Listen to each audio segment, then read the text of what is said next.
Salmo 46 vai dizer: Deus é nosso refúgio e fortaleza, socorro bem presente na hora da angústia. Deus é refúgio, Jesus é fortaleza, socorro bem presente, Espírito Santo. Então Deus está dizendo nessa noite: eu sou a tua fortaleza, eu sou o teu refúgio. Então levanta a tua cabeça e para de se preocupar com aquilo que foi e começa a se alegrar com aquilo que está chegando para a tua vida nessa noite. Glória a Deus! Para você entender, Deus está dizendo nessa noite: o que foi já foi, mas o que está vindo é melhor do que aquilo que foi. Então Deus está dizendo: eu tenho um tempo novo para esta igreja. Lá, e é subicandarabaia. Então Deus está dizendo aqui hoje, pastor Reginaldo: tenho um tempo novo para este lugar.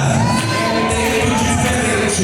É tempo diferente. E Deus está dizendo: o que está atrapalhando eu vou tirar. O que está atrapalhando eu vou tirar. Porque eu não quero na minha obra pessoas para diminuir, mas eu quero para somar na minha presença. E só para somar, levanta a mão e adora Ele. Porque se você adora três glórias para Ele, porque Deus está na casa.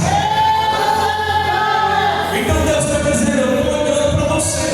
Os dias são maus, os dias são complicados, mas espera, confia, acredita, porque a geração de hoje está muito complicada. Elas recebem a promessa hoje e já querem cumprir amanhã.